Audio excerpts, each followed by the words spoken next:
suddenly, here's the full force of my ADHD. And no one picks up on it, no one works it out. Having gotten my diagnosis has been completely spectacularly pointless. They're stripping the NHS to the bone and everything is getting worse in the UK. So I would say if you even remotely think you have ADHD and you're in the UK, I would pursue this right to choose thing like now, stat.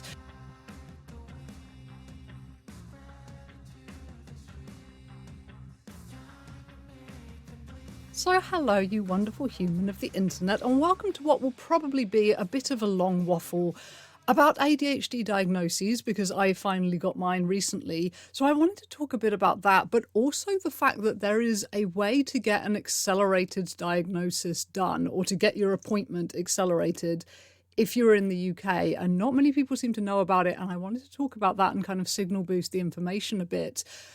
But I also need to have a bit of a rant about the fact that having gotten my diagnosis has been completely spectacularly pointless.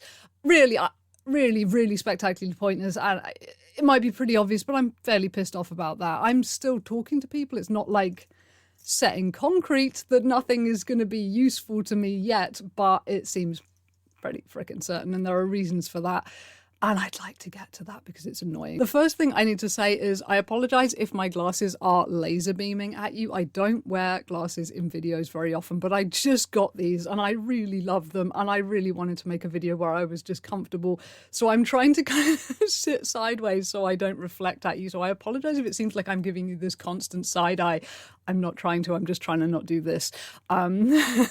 So yeah, ADHD diagnoses. It's really been weird because the experience of getting this diagnosis has been so completely opposite to how it was getting my autism diagnosis back in 2009, which a lot of people have asked me about over the years. And one of the reasons I thought I'd make this video about the ADHD diagnosis was because I thought, I know I'm going to get the same kind of questions about, okay, so how did you get this?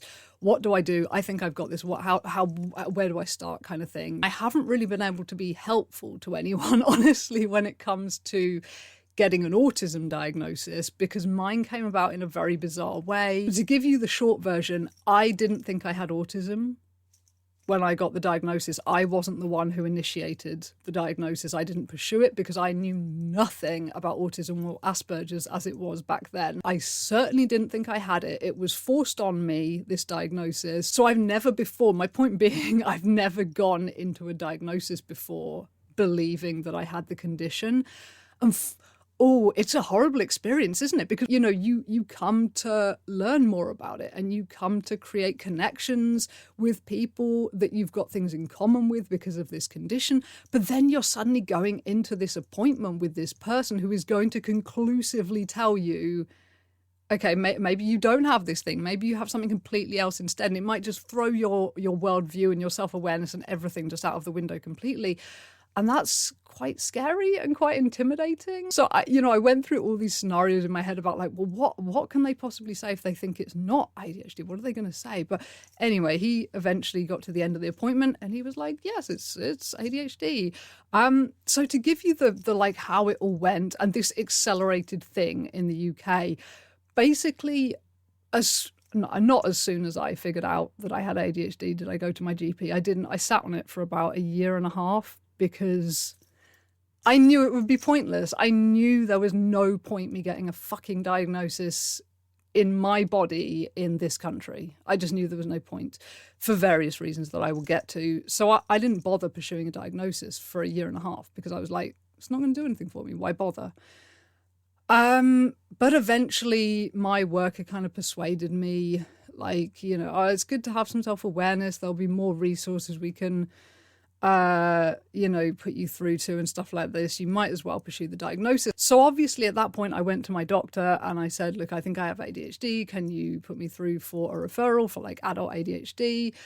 And they told me, yeah, we can, but it's going to take, years. It's going to be years before anyone sees you. Round about this time, you know what the TikTok algorithm is like. It's spooky as fuck. And round about this time, the TikTok algorithm showed me a video about the right to choose in the UK under the NHS.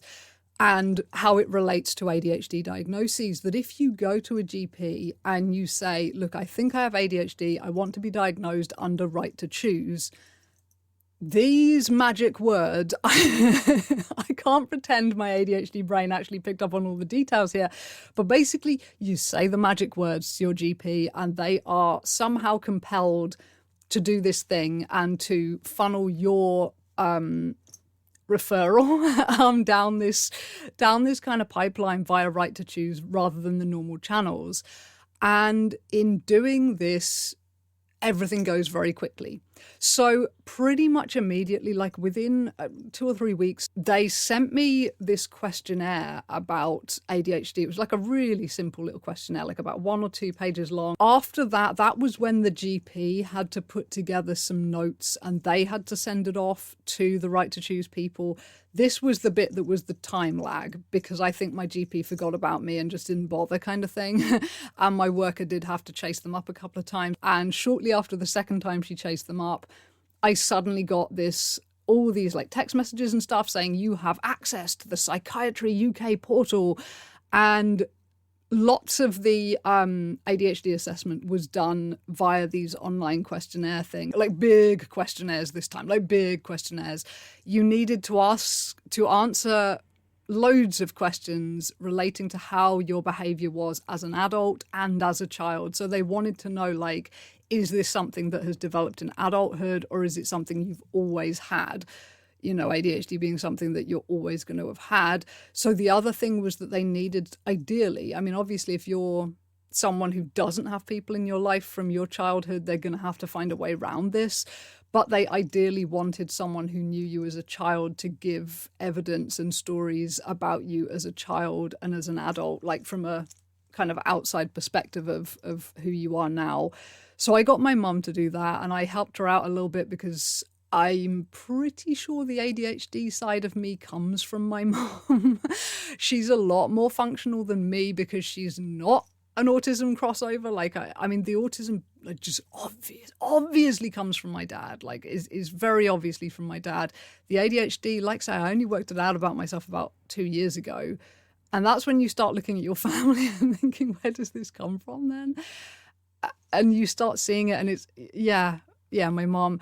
And one of my mom's main things is the gappy memory, like big time. So there's been a lot of times in my life that I've said, like, don't you remember this specific incident, like in my childhood or whatever? And she will not remember it at all. And she'll be like, no, but I would never have said that. And it's like, I vividly remember this. And now I know it's an ADHD thing. She just has vast gaps in her memory. So obviously when it comes to her being kind of my witness for this is how I was as a child, she wasn't particularly helpful. But she did have certain things of her own. And then I was able to say, like, well, do you remember such and such? And she remembered like bits of such and such. And we were able to kind of stitch together something passable. Her answers were like kind of this big. My answers were like fucking ADHD waffle essays because, oh my God, it was like some kind of weird job interview. You know how on job interview forms, they always ask you for examples, like, remember, give me an example of when you were a team player. It was stuff like that though, but give me an example of when you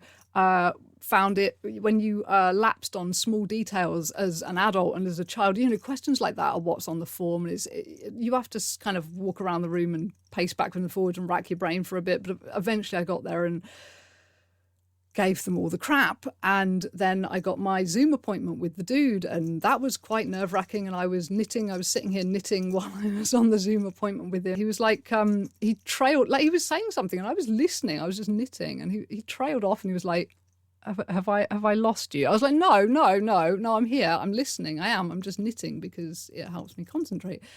And then I felt like, dude, does he think I'm like putting this on and I'm just trying to like over exaggerate just to try and get the you know how you get this imposter syndrome about the whole fucking thing? It's like, literally, I'm just doing what I normally do, but I do feel like everything I do is put on because he's looking at me and he's observing me, and you can't behave naturally when someone's observing you like that. But anyway. He eventually, after this hour-long assessment, was like, yes, you definitely have features of ADHD. You do have ADHD. But then we got to the bit about, okay, so how does this diagnosis actually, in real terms, do anything good for my life? And that was the point at which this thing just really went to shit. And I am the narration fairy, popping in here to say trigger warning for the rest of this video. Not because there's anything drastically triggery about it, just because it really gets quite depressing. And I know a lot of you tune in to be kind of cheered up. And you're going to leave this video on a seriously bum note if you carry on watching it. So I thought I would just give you the option of like tapping out here if you want to. But if you want to see the rest of it, we're talking about the medication stuff and it's all a bit depressing. So it's up to you. Red pill, blue pill, what do you fancy? Okay, back to the video. Because he was talking about prescriptions and medications and what is given to people with ADHD. And I knew a lot of this stuff already. I live in the UK, and the UK is a very different system to the US when it comes to the prescription of any drug that can be deemed addictive. So things like opioids, benzos, stimulants. The US, not so much these days, now the opioid crisis is such a big thing, but the US over the last decade used to overprescribe these things like crazy because obviously the US healthcare system is a privatized money-making business. So creating an addict in America, it's profitable. If you have someone who is popping these pills all the time and their insurance is paying out the wazoo for them, it is profitable to create an addict, and that is where the opioid crisis has come from. However, the UK has its own fucking crisis, which is the flip side of this, which is that the NHS, the taxpayer, pays for all the prescriptions. So addicts on the NHS are incredibly expensive and no one wants them to happen, which means that there are so many people who desperately need to be prescribed stronger painkillers or anti-anxiety meds or ADHD meds, and they're not allowed them because the UK is so terrified of creating the expense of an addict. And I've been in this situation with previous prescriptions I've needed, and I've had to fight the battle, and I did eventually get the meds. But it is always a crazy long battle that you have to go through. So I knew from the outset with this, he's not going to want to put me on any kind of stimulant. Also, there are a lot of stimulant medications prescribed in the US that are just flat out not prescribed in the UK. Like, I don't think Adderall, I don't think you can get Adderall in the UK. Like Desoxyn, I don't think you can get that in the UK. But there are other things. There's like, I think Elvans, I think you can get in, I don't know if I'm saying that right, but I think you can get that in the UK. I've certainly heard UK people say they are on Elvans. So I was thinking something like this, because I've tried Ritalin and not for me, just made me feel really foggy headed and gave me a huge panic attack. It was really weird. It was like, foggy-headed, can't think straight, but also having a panic attack at the same time. So it was kind of like a downer and an upper always, like all at the same time, just no thanks. But anyway, because of this, like, we don't like to prescribe stimulants at all kind of situation in the UK, he initially started with the antidepressants thing. Like, oh, you know, we sometimes prescribe SSRIs for ADHD. And, you know, he's been talking to me for an hour at this point, right? So I'm already in, you know, if I'm talking to another human being, I do get quite manic, far more than I do in videos. If they're a doctor, I've just had so many fucking bad experiences with doctors. I get quite defensive and I get quite manic because of that. And I start talking like a fucking thesaurus and puking long words at them and just... I'm a bit of a nightmare, honestly, if I'm talking to a doctor, because I've had so many bad experiences. I know I have to be on my guard, and I know I have to be on my game, and I know I have to not be fucked over by them. But that turns me into a very defensive, very prickly person. So anyway, you know, the minute he says the word SSRIs, I'm in there, and I'm like, you know, I've tried all of them. I have tried all of them. I've been on blah, blah, blah, blah, blah. I've been on all of these. This is what happened to me on this. This is what happened to me on this. Blah, blah, blah, blah. You know, from all the fact that being on Prozac, fluoxetine was like being on weird speed for about 3 months for me, which was kind of fun, but ultimately got me almost kicked out of college. I ended up quitting, but they nearly kicked me out. To the fact that I was on Paxil for a while as a teenager before they realised that teenagers should not be prescribed Paxil or they go crazy. And I went crazy and painted my ex's entire house in my own blood. So that was not so successful. I was like, I don't want to go back through that again. I really don't. So he was like, okay, so not SSRIs then. And obviously this left us with the stimulant category. And this was the point at which he said, well, you've got a very long, very messy history of mental health issues at this point. There's a lot in your file. I've read your file. It's very big. There's a lot in it. I don't think I would want to risk putting you on anything of this nature, which just blew my fucking lid. Because you know why? I've got such a long, messy history of mental health issues.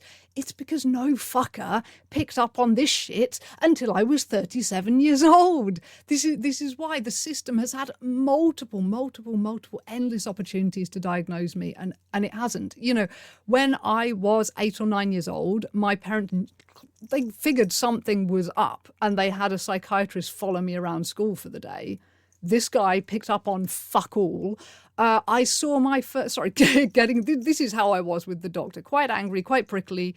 Tends to be how I get with doctors at this point because of all of this. So I saw my first proper psychiatrist when I was 14 years old for the eating disorder. And if you've seen my story about why I gave myself an eating disorder in the first place, I decided to become anorexic and therefore did so because I needed to see a psychiatrist. And there was no way of seeing one that I could think of in my weird little autistic brain apart from to become anorexic. So I did. So then I saw this psychiatrist for nearly a year, and she did not pick up on either the autism or the ADHD. So then I saw another one when I was about 18 or 19, and we sat in silence for 9 hours. Not straight, but 9-hour-long sessions we sat in silence because he wanted me to talk and I didn't know what to talk about. And I told him, I don't know what to talk about. I told him multiple times, I don't know what to talk about. I don't know where to start. So he said, well, I'm just going to sit and I'll wait for you to start. 9 hours later, I didn't know what to fucking say. And it became a battle of wills. And on the 10th hour, I came in on a come down and told him to stuff it all right up his arse. And did he pick up on the ADHD? Did he pick up on the autism? No, he didn't. He didn't even diagnose me with something like oppositional defiant disorder or whatever it's called, which you would think, kid decides they'd rather sit in silence for 9 hours straight than talk because you've turned it into a battle of words. You'd think you diagnose them with some kind of like oppositional defiant disorder or something. Like they're clearly a bit of a stubborn twat, this kid. No, it didn't pick up on anything. No. And then I carried on seeing the psychiatrists. Years went by, psychiatrist. Finally, 2009, I see the doctor who goes, you are autistic. You are so fucking autistic that despite the fact you are determined that you are not autistic and keep refusing to have a diagnosis done on you, I'm going to push and push and push and push, and I'm going to diagnose you with autism. So, by 2009, thank the Lord, we had actually, there was a logical doctor in my world who had picked up on something. But even so, over another decade rolls by with, all this time, this entire fucking decade since meeting the autism doctor, I have been under the care of some kind of mental health team or another. And I've been seen regularly by people. I've had a lot of doctors be like, you're really manic. Are you always like this? It's like, yes. Like, or are you on something? No, I'm always like this. But it never clued in that it might be ADHD. So this is the clusterfuck that brings us to where we are at the age of 37 with obviously a complex, messy history of mental illnesses when you have been a walking dopamine void for 37 years, meaning that you have been addicted to every drug on the planet, more or less. And and every time you quit one thing, you just pick up something else. Always. It's never fits in with any kind of addiction story that you see anywhere, whereby it's like, okay, my thing is alcohol, or my thing is meth, or my thing is heroin, and I did this thing and and it was good, and then it was bad, and then it was rock bottom, and then I quit, and now I'm clean, but I'm going to meetings and I'm fighting my cravings for this one thing. It was never that. It was always, there just has to be a thing. I don't care if it's bulimia. I don't care if it's binge eating. I don't care if it's compulsive shopping. I don't care if it's alcohol or heroin or cocaine or crack. I don't care. There just has to be a thing. And if there's not a thing, I will create a thing out of something, because that, and no one when, you know what it is? It's dopamine, plain and simple. It is literally just dopamine that you are deficient in. So there's a reason that that you were a giant speed freak when you were in your early 20s because you were self-medicating. And there's a reason that everyone always thought you were very sober when you were on a lot of speed in your early 20s. Like, people were constantly commenting, like, how do you seem so sober? Like, you've done more than us. How do you seem so sober? And then when I stopped doing speed and went out to clubs sober and would just have like one drink, and they'd be like, what are you on? What are you on? What have you had? Can I have some? They'd be like, no, I'm sober. This is me sober with one drink. And people thought I was off it because they'd known me for years on speed, i.e. somewhat medicated, somewhat slowed down. Suddenly, here's the full force of my ADHD. And no one picks up on it. No one works it out, least of all me. So, there's a reason. You finally realise there's a reason that your family preferred you when you were a bit of a cokehead, because you were slightly slowed down and medicated and more able to focus, more able to concentrate, more able to be gregarious and social and deal with other humans, and it just dialed everything back and you could do more stuff. Until, your addictive personality with the ADHD took over and you started injecting it, and then you turned into a complete mess and a lunatic, and you couldn't do coke anymore because you totally ruined it for yourself,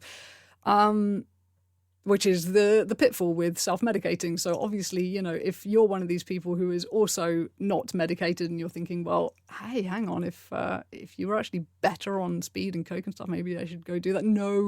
No, because you have ADHD, therefore you have a horribly addictive personality, and if you are not controlled with this shit, you will take it too far. Just because it slows us down and it makes us want to focus more, that doesn't make us less likely to be addicted to it. That tends to mean we go, holy shit, my brain has needed this for so long. Because the guy I used to do the most speed with, he was diagnosed with ADHD but untreated. No one gave him anything for it. So he understood that the reason I like this so much is because I'm better off on it.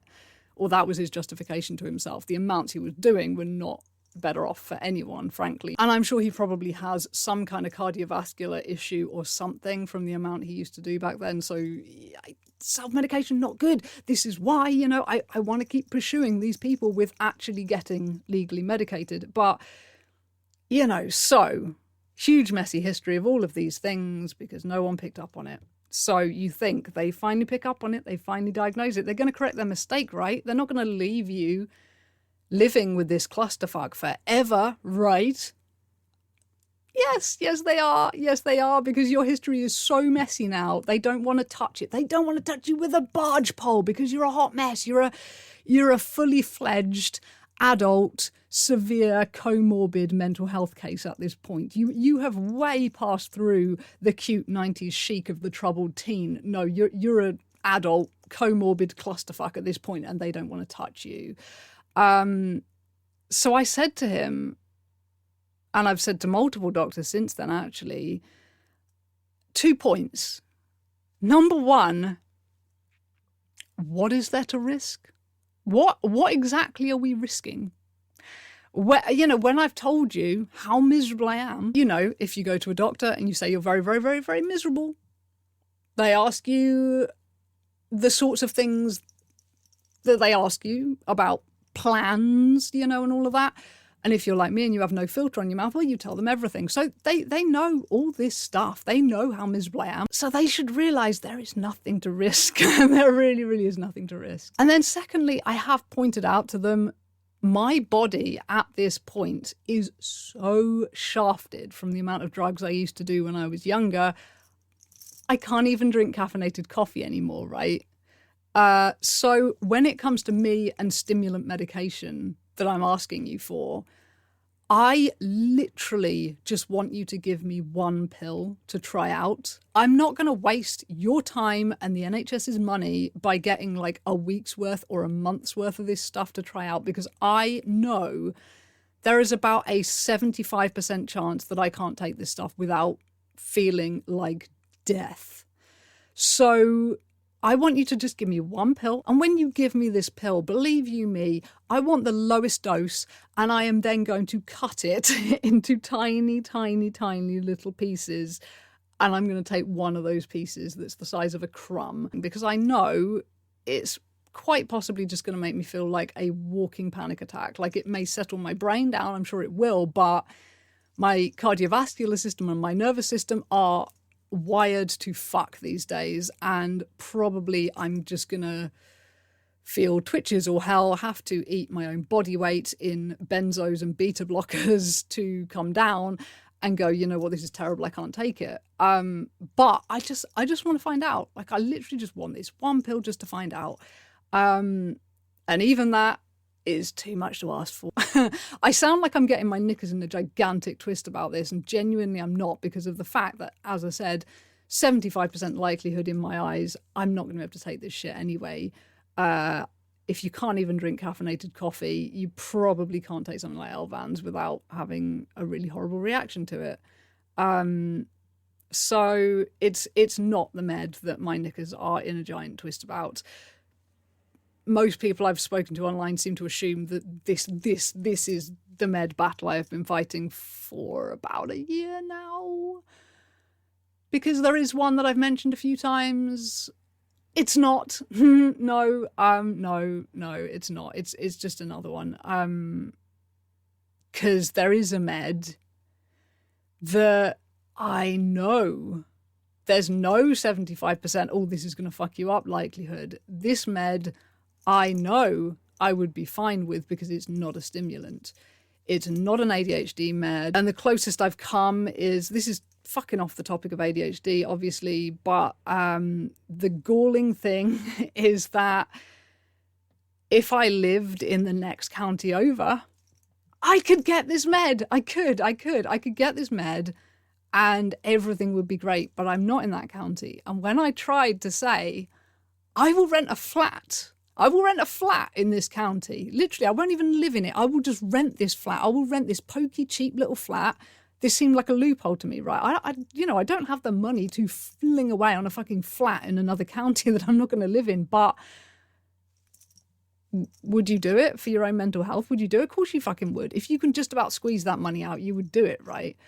So I was like, I'll do this. There's a flat that is right next to this place. I will rent it. Give me a ring. I've got my sights on this flat. And you know what they said? They said, you can't. You can't just transfer from one place to another to get a med that you need. Because that's drug-seeking behaviour.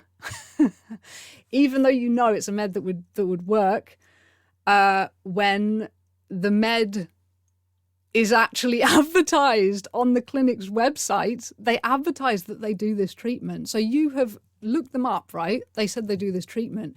You phone them up, you say, I'm willing to move into your area to get this treatment.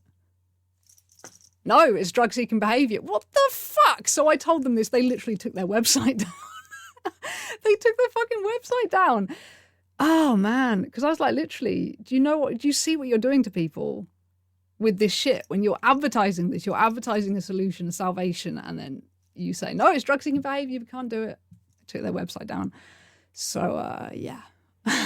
So that's the med. That's the med that my panties are in a fucking twist about, and I know I still haven't named it because it's a whole subject of its own thing, and I've written a entire fucking novella about this, which is, it's a fictional novella, but explains how I feel better than I ever could in any amount of videos because I get so fucking upset about this shit.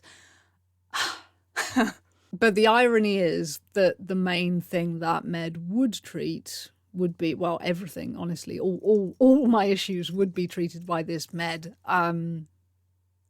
Speaking from experience, having taken it illicitly in the past, I know it fixes all my problems. But the main thing it would fix is the ADHD. The dopamine chasing constantly, the focus issues, the just everything. It would fucking fix me, and I'm not allowed it. And I even tried getting my mum involved on this one, which, is a wild step for me because I don't talk to my parents about medication because they do not see eye to eye with me on medication, on mental health, on any of it. They don't think anyone should be on pills for stuff that's only in your head. That's their opinion on it all. So for me to go to my mom about this stuff, obviously it was not great. It was not great. Yeah. So, but she's a research librarian, so she was quite helpful. But there was nothing we could do about it. It was really, this county that I don't live in, that if I moved to, I'd be a drug seeker and it wouldn't matter. So that's why, being diagnosed with ADHD has been completely fucking pointless and honestly quite upsetting for me, because it hasn't done any good. It's just exposed me to way more dickheads in the medical field. It's just exposed me to way more dickheadery, way more corruption, way more red tape and bullshit in the medical field. I honestly would have been happier. Not to dissuade other people from getting diagnosed or anything, because probably, like, most of you guys are younger than me. Most of you guys do not have the health issues I have. So if you get diagnosed, they'll probably will give you a stimulant medication and it probably will work great for you. So go for the diagnosis. Seriously, use the right to choose, get your diagnosis, get your pills if you want them, if you need them, if they work for you, and live a happy life. But at this point, it's all a bit fucking too late for me, isn't it, really? Yeah, because, even if I managed to, and I think I could, I think I could be persuasive enough to get them to prescribe me Elvans. I think I could get that. That honestly, I think I could.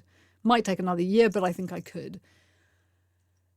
But there's no reasoning with chronic illness. When your body is fucked to the degree that my body is fucked, there is no reasoning with it. That, I can get the Elvans, I can take the Elvans, but it's probably not, it's probably just going to give me a fucking heart attack or something. I don't even know. It's not, I can't see my body reacting well to it when I can't even drink coffee, But like say, there is the med that I know would work and I know does work, and I just can't have. Yeah. So really, what was the point? What was the point of being diagnosed? What was the point? Apart from the fact that you now don't have to deal with the kind of gatekeepy, weird internet dickheadery that you get sometimes, with the people who are so anti-self-diagnosis that, oh my God, like, ADHD and autism are becoming these trendy things and people are faking them online. Hello, you're self-diagnosed. I bet you just decided you had it on TikTok because it sounded trendy. Fucking hell, I'm 37. Do you think I want to jazz my life up with another mental illness at this point? Oh, chronically online. And I say that as a fucking YouTuber. So, I don't have to deal with that. I can say, I'm formally diagnosed, actually formally diagnosed. Ugh, it's so prejudiced, this shit. It really is, because we know that, ageism is an issue with this. People who grew up in my generation and before, you weren't diagnosed with ADHD or autism, particularly if you were female, and if you were a person of color, definitely wasn't happening, still isn't happening. So, the amount of prejudice that you're spitting when you come with this, like, ooh, only formal diagnosis is valid. Like, yes, it's, ideally, formal diagnosis is good, but not everyone can get it. And it can take years, or it can be expensive, or it can, or you can have got to a point where your masking is so good that people don't see the condition that you actually have. There's so many fucking problems with formal diagnosis and getting one. So, I do feel privileged to have at least been seen and to have the formal diagnosis. And hopefully over the next decade, if I'm still alive, I will gain the same kind of understanding of ADHD that I have of autism now. My family will come to know, oh, you also have ADHD. This is why you do some of the things that you do. Oh, fuck me. I really need to talk to my dad about this, actually, because bloody hell. I only learnt this recently. This is a long video and this is yet another tangent, man. But I only recently learned that my dad, every time I talk to him on the phone, he will talk to my mum after that and tell her that he's convinced that I'm on some kind of terrible drug because I talk a lot and I talk very fast. And it's like, Dad, you're about 18 years too late with the with all of that shit, when I was doing coke and uppers and all that stuff. That was about 18 years ago, and you didn't notice.